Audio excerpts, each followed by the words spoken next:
महाराष्ट्राचं आराध्य दैवत श्री छत्रपती शिवराय,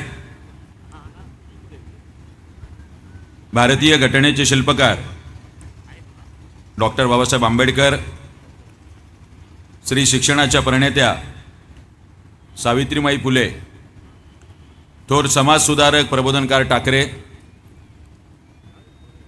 आपल्या माथाडींचं दैवत अण्णासाहेब पाटील आणि ज्यांचं नाव घेतल्याशिवाय वाशीचा टोल क्रॉस करता येत नाही असे सर्वेसर्वा या नवी मुंबईचे लोकनेते दिवा पाटील साहेब, या सगळ्यांना सर्वप्रथम विनम्र अभिवादन करतो. खरं बरं येताना सोबत का आणायचं असं मी विचार करत होतो. अक्षयजी, अक्षय कशीत, अक्षय अक्षय अक्षय येस, हा जरा एक बॉक्स जरा ब्लॅक आहे, वॅक्यूम फ्लॅश सेट, या असं काहीतरी वाटप घराणेशाहीच्या उमेदवाराकडून चालू आहे. तुमच्यापर्यंत पोचलंय की नाही माहीत नाही. ज्यांच्यापर्यंत पोचलंय म्हणजे पहिल्यांदा त्यांनी छत्र्या वाटल्या, नंतर कचऱ्याचे डबे वाटले आणि कचऱ्याच्या डब्यावरती स्वतःचं नाव टाकायलाही विसरले नाही. त्यांना माहीत नव्हतं का बहुधा कचऱ्याच्या डब्यात काय टाकणार आहे. आणि आता हे असे थर्मास वाटप सुरू आहे. हे प्रकार उभ्या नवी मुंबईत चालले आहेत. यांच्या पायाखालची जमीन सरकलेली आहे, कारण आम्ही मुद्द्याचं बोलतोय आणि आम्ही शिक्षण, आरोग्य, रोजगाराबद्दल बोलतोय. मी त्या दिवशी म्हणालो, आमचे घोणे साहेब आहेत का, त्या दिवशी पण पाहिलं आणि परत एकदा पाहिला मी. सिनेमा होता घोणे साहेब, बाप नंबरी तो बेटा 10 नंबरी. एक जण ऐरोली विधानसभेमध्ये महायुतीतून म्हणजे भारतीय जनता पक्षातून निवडणूक लढवत आहेत आणि त्यांचे सुपुत्र रातोरात पक्ष बदलतात आणि स्वतःवरती झालेला अन्याय सांगतायत की मला नवी मुंबईचा विकास करायचा आहे, नवी मुंबईकरांवरती अन्याय झालाय म्हणून रातोरात पक्ष बदलून राष्ट्रवादीच्या तुतारी गटात प्रवेश करत आहे. हे नवी मुंबईकर म्हणून तुम्हाला मान्य आहे का? मी परत एकदा आपल्याला विचारतोय, नवी मुंबईकर म्हणून तुम्हाला हे मान्य आहे का? अहो त्या दिवशी मी म्हणालो तसं यांचं वर्ल्ड गिनीज बुकात नोंद व्हायला पाहिजे की एकाच कुटुंबातले वडील एका पक्षात आणि मुलगा दुसऱ्या पक्षात. मुळात हे थर्मास जर मला आज सकाळी मिळालं नसतं तर मी पुरस्काराची ट्रॉफीज घेऊन येणार होतो त्यांच्यासाठी. हातावर जाऊ नका, पुरस्काराचीच ट्रॉफी सांगतोय, नाही तो वेगळं समजाल, बॉक्स वेगळा आहे. यांना पुरस्कार दिला पाहिजे. बरं, महाविकास आघाडीतून उभाटा गटातून ऐरोली विधानसभेत उमेदवार आहे आणि बेलापूर विधानसभेतून महाविकास आघाडीमधून संदीप नाईक उमेदवार आहे. इथे उभाटाचे कार्यकर्ते ज्यांच्या मनावरती दगड ठेवून ते यांचं काम करतायत, कारण वर्षानुवर्ष यांच्याच विरोधात लढलेत, आंदोलनं केलीत, एकाच कुटुंबात सत्ता, त्यांच्या विरोधात लढाई दिली. आता नाईलाजाने त्यांचं काम करावं लागतं. मनापासून माझ्याच बरोबर आहे, मला खाजगीत फोन करून सांगत असतात. माझा त्या सगळ्या उभाटाच्या पदाधिकारी आणि कार्यकर्त्यांना विचारणं आहे, काय संदीप नाईक हे ऐरोली विधानसभेत जाऊन महाविकास आघाडीचे आणि उभाटाचे उमेदवार असलेले जे कोणी उमेदवार आहेत त्यांचा प्रचार करायला जाणार आहेत का आणि गणेश नाईक साहेबांना पाडा असं म्हणणार आहेत का?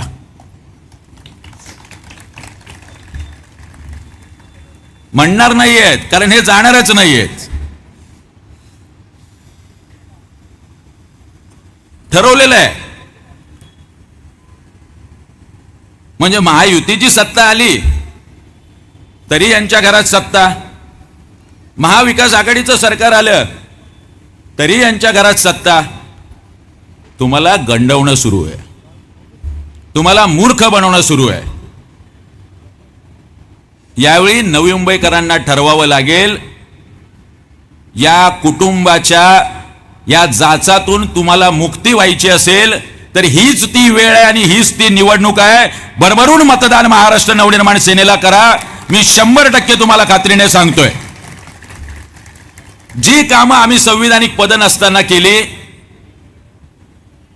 त्या कामाच्या जवळपास सुद्धा ही मंडळी नाही, जवळपास.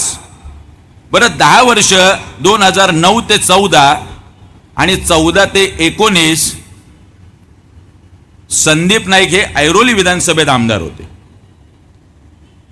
आणि मंदाताई मात्रे मागील गेल्या 10 वर्षापासून या बेलापूर विधानसभेत आमदार आहे. अशी कुठली योजना आपण या नवी मुंबईकरांसाठी आणली? केंद्राकडून कुठली आणली, राज्यातून कुठली आणली?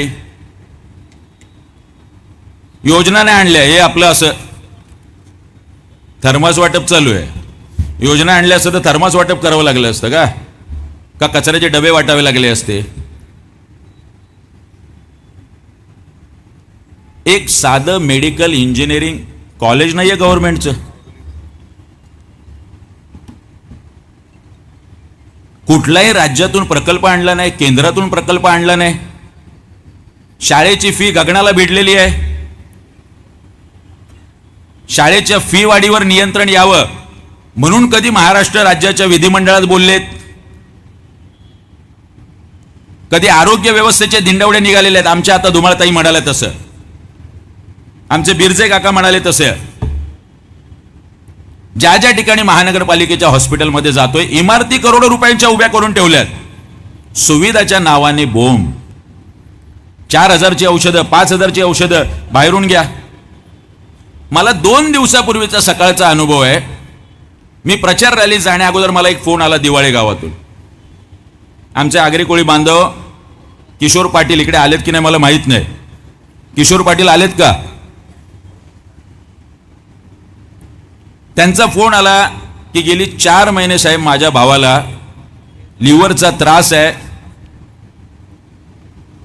4 महिने झाले मी महानगरपालिकेच्या हॉस्पिटलमध्ये जाऊन फेऱ्या मारतोय, मला एक इंजेक्शन मिळत नाहीये, जे इंजेक्शनचं नाव डॉक्टरने दिलंय. ही परिस्थिती आहे. 4-4, 5-5, 10-10 हजारची औषधं तुम्ही बाहेरून घ्यायला सांगता. मग आमच्या टॅक्सपेअर मधून जो पैसा येतो, आरोग्यावरचं जे बजेट आहे त्याच्यावर ते का खर्च होत नाही? बरं, याच्या संदर्भात आमदार काही बोलतात का? तर शून्य. सगळ्यात मोठी आशियामधली MIDC या नवी मुंबईत आहे. आमच्या इथल्या स्थानिक मुलांना रोजगार नाही. आदरणीय राजसाहेब ठाकरे सातत्याने सांगतायत, पण आपण याच्याबद्दल प्रश्न विचारत नाही. मतदान करताना हे आपण विसरतो. आम्ही काय केलं याची तर अख्खी जत्रा आहे. तुम्हाला पोचलंही असेल आमचं पत्र. हे आमचे डॉक्टर दिघे आमच्या त्या सगळ्या चळवळीत होते. अहो, सिडकोकडून प्रत्येक घरामागे 7 लाख रुपये, असे 600 कोटी रुपये. मायबाप जनता, तुम्ही आतापर्यंत फक्त 600 कोटीचे घोटाळे ऐकले असतील. महाराष्ट्र नवनिर्माण सेनेच्या प्रयत्नामुळे गोरगरिबांचे 600 कोटी रुपये वाचले. 600 कोटी रुपये. या आमच्या सगळ्या सफाई कामगार, आमचे STP वरचे कामगार, आमचे विजेच्या खांबावर काम करणारे कामगार, 15-15 वर्ष त्यांच्या मूळ वेतनातल्या फरकाची रक्कम मिळत नव्हती. अमित साहेब ठाकरे यांनी मोर्चा काढला. 135 कोटी रुपये आमच्या 6,500 कंत्राटी कामगारांच्या अकाउंटमध्ये वर्ग झाले. 135 कोटी.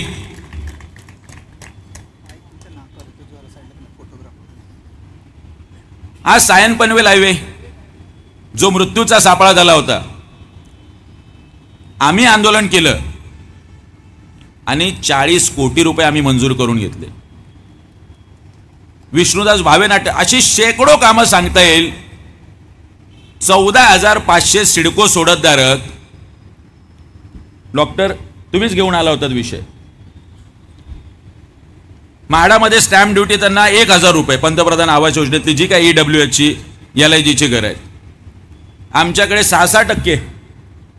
आम्ही आंदोलन केलं, 150 कोटी रुपये वाचून दिलेत गोरगरिबांचे. अहो टोटल आकडा जरी मारला तरी आम्ही नवी मुंबईकरांचे 800 ते 1000 कोटी रुपये वाचवलेत. 800 ते 1000 कोटी. यांनी काय केलं? द्या ना प्रगती पुस्तक. संदीप नाईक म्हणतात मी 10 वर्षाचा बेलापूर विधानसभेतला बॅकलॉग भरण्यासाठी निवडणुकीला उभा आहे. अहो पण ऐरोली विधानसभेतला बॅकलॉग कोण भरणार मग, ज्याचा खड्डा तुम्ही पाडून ठेवलाय? तिथे 10 वर्षात काय झालं? काय दिग्याची परिस्थिती? तुम्ही ऐरोली विधानसभेत आमदार होतात. माझा सवाल आहे संदीप नाईकांना, काय रबाळीची परिस्थिती आहे? आमचे निलेश बाणकिले ऐरोली विधानसभेचे आमचे उमेदवार आहेत. काय निलेशराव परिस्थिती आहे?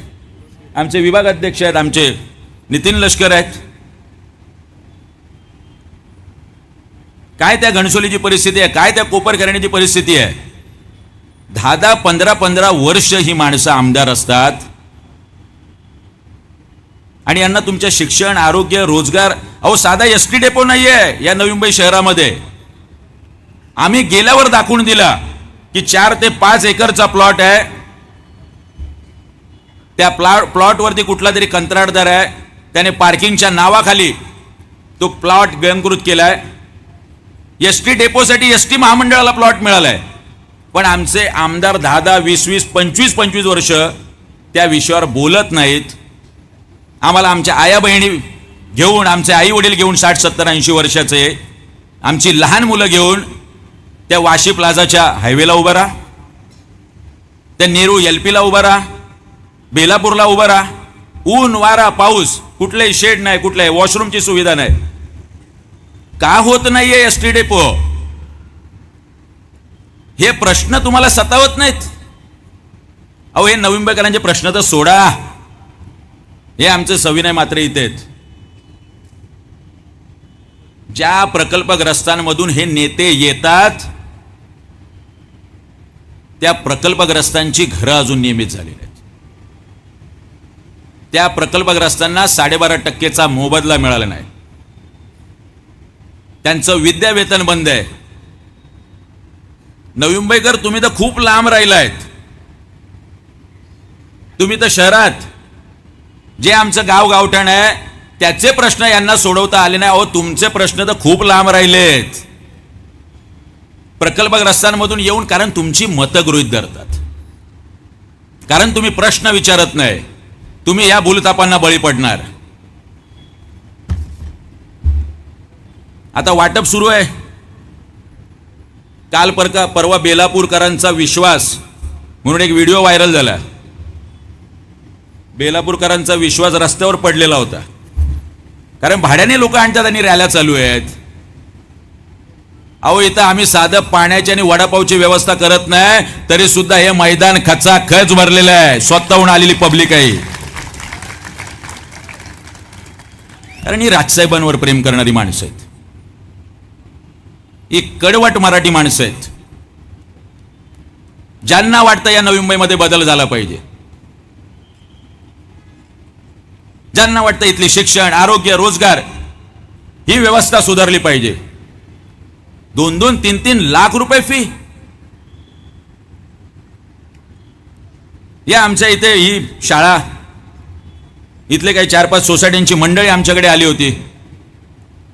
त्या शाळेने अख्खा फुटपाथ गिळंकृत केलाय.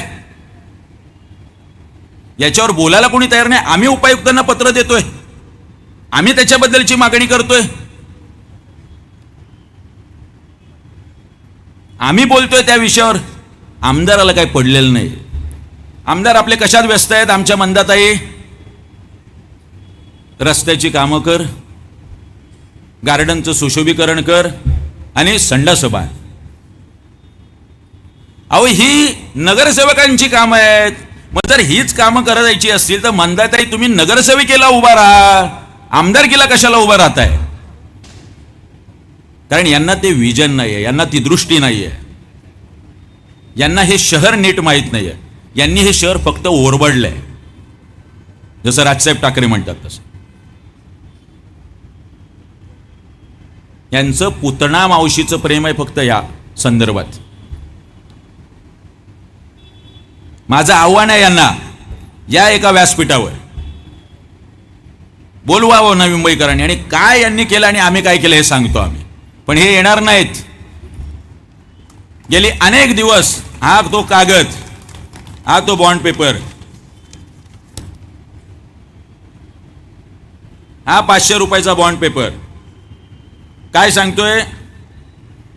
हा फॉर्म भरत असताना मी सांगितलं, मी गजानन श्रीकृष्ण काळे, नवी मुंबई मनसे आदरणीय राजसाहेब ठाकरे यांच्या आशीर्वादाने मी बेलापूर विधानसभेतून माझा उमेदवारी अर्ज दाखल करतोय. हे मी 4 तारखेला सांगितलं. लोकनेते वंदनीय दिवा पाटील साहेब यांच्या जासई येथील पुतळ्यास अभिवादन करताना मी शपथ घेतल्याप्रमाणे प्रकल्पग्रस्तांची घरं नियमित करणे, भूखंडाचा 12.5% मोबदला मिळवून देणे, या व इतर सर्व मागण्या सभागृहात मांडेल व हे प्रश्न जीवाचे रान करून सोडवल्याशिवाय राहणार नाही. मी माझ्या प्रकल्पग्रस्त आगरी कोळी बांधवांबरोबर कुठलाही दगाफटका किंवा फसवणूक केल्यास तसेच धोका दिल्यास आगरी कोळी माझ्या बांधवांनी माझ्यावर फसवणुकीचा गुन्हा दाखल करावा करिता आज रोजी प्रतिज्ञापत्र लिहून देत आहे. हिम्मत. आमच्या प्रकल्पग्रस्त अनेक बांधवांनी हा प्रश्न त्यांच्या प्रकल्पग्रस्तांमधून येणाऱ्या नेत्यांना विचारला की तुम्ही द्या लिहून, हे जसं गजानन काळेंनी लिहून दिलंय. अजूनही दिलेलं नाहीये. हा नवी मुंबईकरांसाठी लिहून दिलेलं प्रतिज्ञापत्र. नवी मुंबईतील खाजगी शाळांची फी पुढील 5 वर्ष 1 रुपया सुद्धा वाढू न देणं, खाजगी हॉस्पिटलचे दरपत्रक असणे आणि स्थानिकांना 80% रोजगार मिळवून देणे, नवी मुंबई फ्री होल्ड करणे, गृहनिर्माण संस्थेतील कंडोनियम अंतर्गत कामे सुरू करणे, LIGची घरं नियमित करणे, याबाबत जीवाचे रान करून हे प्रश्न सोडून घेणार आणि नवी मुंबईकरांबरोबर कुठलाही दगाफटका केल्यास माझ्यावर फसवणुकीचा गुन्हा दाखल करा. याला कायदेशीर मान्यता आहे. हे आम्ही करू शकतो म्हणून आम्ही बोलू शकतो. अहो, नवी मुंबई म्युनिसिपल कॉर्पोरेशनचे ज्यांना मराठी, हिंदी आणि इंग्रजीत लिहिता येत नाही असे 10 वर्ष आमदार तुम्ही दिलेत. आम्ही फिरतोय, लोकांशी बोलतोय.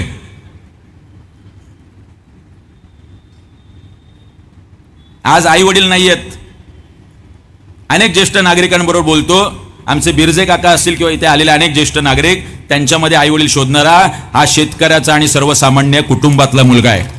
आज लढाई ह्या धनशक्ती विरोधात एक सर्वसामान्य कुटुंबातून आलेल्या मुलाची आहे. हे आता नवी मुंबईकरांनी ठरवायचं आहे की तुमचे आशीर्वाद मला मिळणार आहेत की नाही. 2 निवडणुका लढलोय, पराभूत झालोय, निवडणुकीत हारलोय, उमेद हारलेलो नाहीये. तुमच्याबद्दल काम करायची इच्छाशक्ती तेवढीच आहे. काम करत राहणार. सर्वसामान्य कुटुंबातून आलेल्या मुलाला जो संघर्ष असतो तो यांना घराणेशाहीतून आलेल्यांना काय कळणार हो.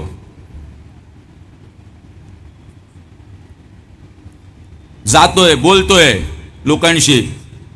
आम्हाला वाटतं की आमच्या ज्येष्ठ नागरिकांसाठी आम्ही कार्यक्रम घेतला पाहिजे, आम्ही एखादी हेल्पलाईन नंबर दिला पाहिजे.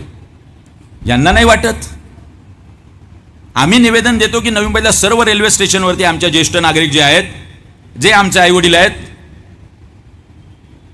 त्यांच्यासाठी स्वयं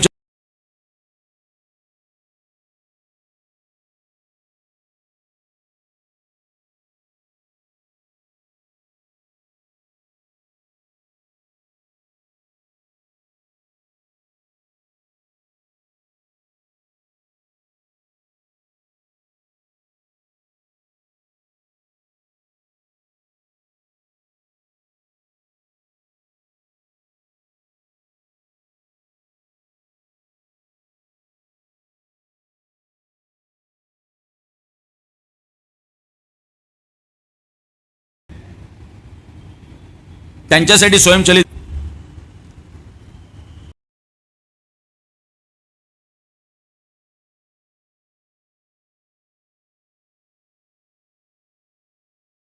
काय नव्हतं. माझ्यासारख्या आईवडिलांचं छत्र नसलेल्या मुलाला एक कुर्ता माझ्या आईने घेऊन दिला आणि सांगितलं तुझी दिवाळी कर, तुझी खूप धावपळ चालू आहे, तुला तेवढाही वेळ नसेल. ही अशी प्रेम करणारी माणसं आहेत. यांना विसरूच शकत नाही मी.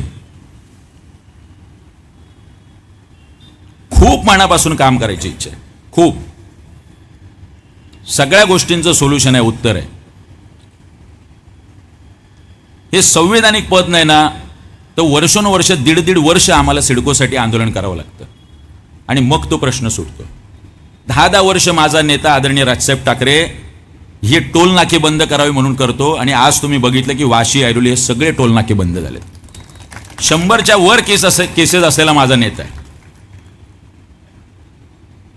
एक संधी मागतोय तुमच्याकडे,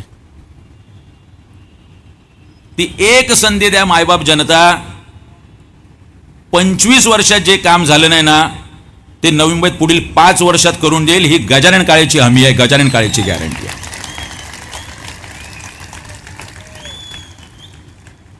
तुमच्या शाळेची फी पुढील 5 नाही 10 वर्ष वाढणार नाही. जर यांचं गव्हर्नमेंट ऑडिट मी लावलं तर 1 रुपया सुद्धा फी वाढू देणार नाही पुढच्या 5-10 वर्षात.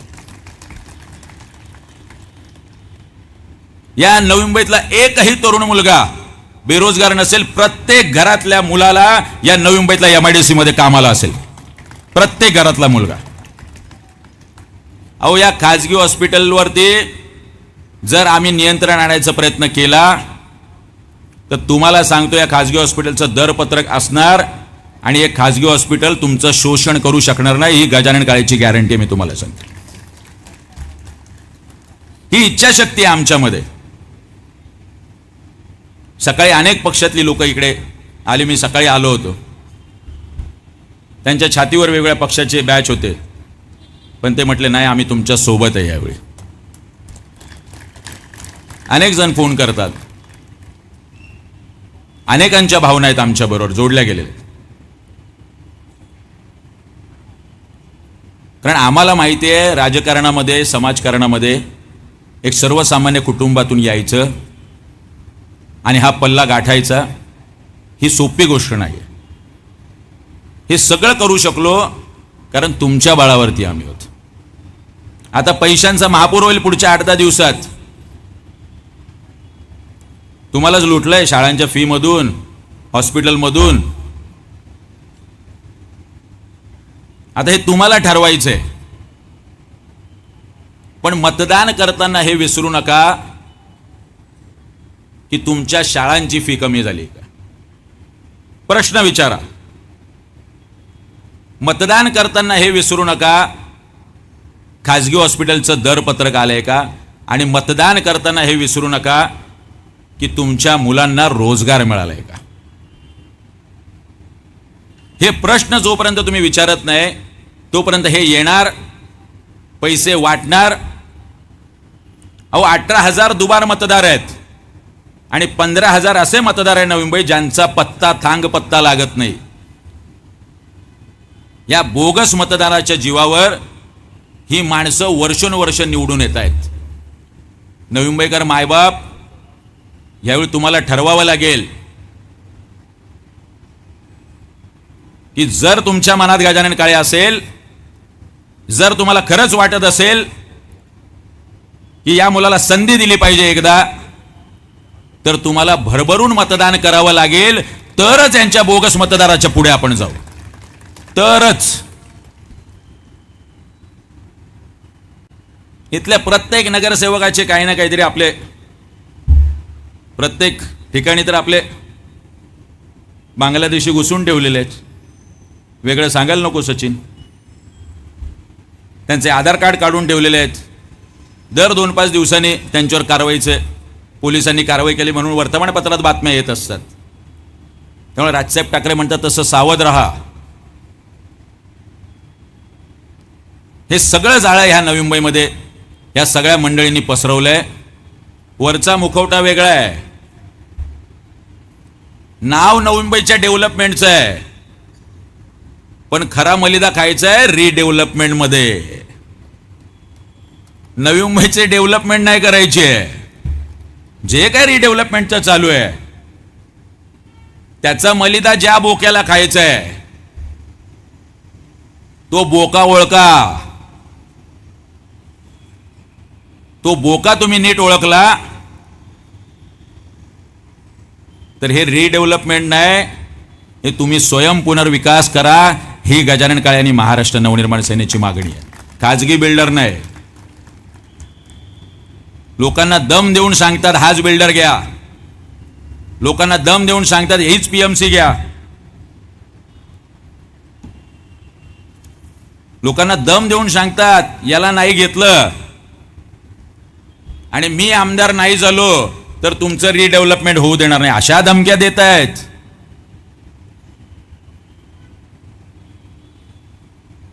आता यांची ताईगिरी आणि भाईगिरी संपवायचं काम नवी मुंबईकर मायबाप तुझ्याकडे आहे.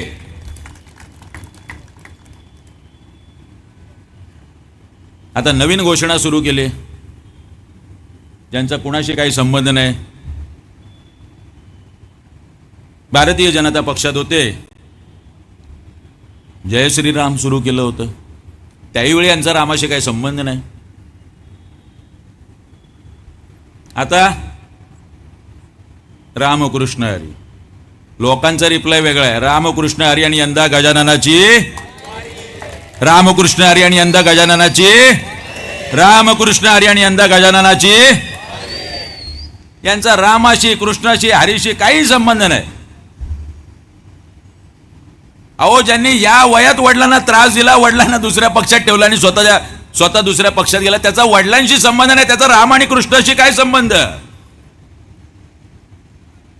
ही अशी खोटारडी स्वार्थी माणसं ज्यांना फक्त काही करून आमदार व्हायचंय,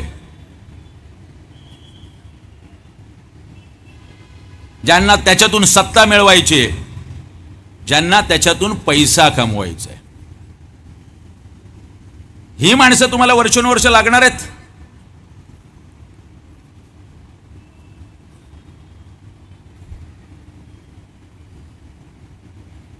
तर मग आम्ही काही वाचवू शकत नाही. मग तुमच्या शिक्षणाचे, आरोग्याचे, रोजगाराचे, एसटी डेपोचे कुठलेही प्रश्न सोडवण्या अगोदर हा विचार तुम्ही करा. आमच्या या महिला बचत गट स्थापन करून देतात. महानगरपालिकेकडून काहीतरी वर्षाला 2-5 हजार रुपये मिळतात. बाकी हे क्लासेस, ते क्लासेस. अहो, पण त्याच्यानंतर रोजगार का मिळत नाही? नवी मुंबईमध्ये 4,500 कंपन्या आहेत. आमच्या तरुणांना रोजगार मिळत नाही आणि आमच्या महिला बचत गटांना सुद्धा रोजगार मिळत नाही. वर्षोनुवर्ष आदरणीय राजसाहेब ठाकरे यांचं आगमन झालं. एकदा जोरदार टाळ्या वाजून आपण सगळ्यांनी स्वागत करूया. बसा, येत आहेत. मी आपलं तुम्ही नीट माझं ऐकावं म्हणून असंच बोललोय.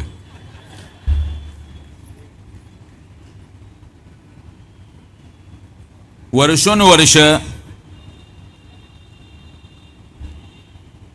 हे प्रश्न तसेच भिजत आहेत.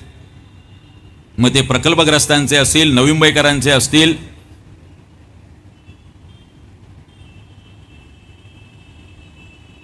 कुठलेही प्रश्न सोडवायचे नाहीत.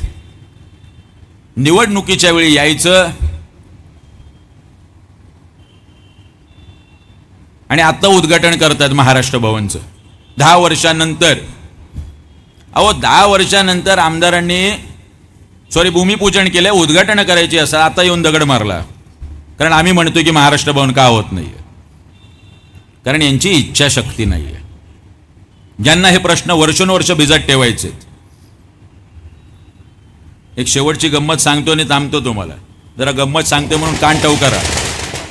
वंदनीय राजसाहेब ठाकरे आलेत. राजसाहेब ठाकरे यांचा, महाराष्ट्र नवनिर्माण सेनेचा, आदरणीय राजसाहेब ठाकरे यांचा.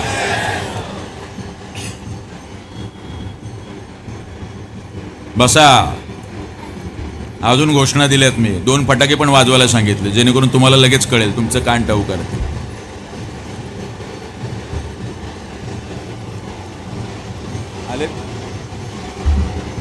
राजसाहेब ठाकरे यांचं 2च मिनिटात स्टेजवरती आगमन होत आहे. महाराष्ट्र नवनिर्माण सेनेचा, महाराष्ट्र नवनिर्माण सेनेचा, वंदनीय राजसाहेब ठाकरे यांचा, वंदनीय राजसाहेब ठाकरे यांचा.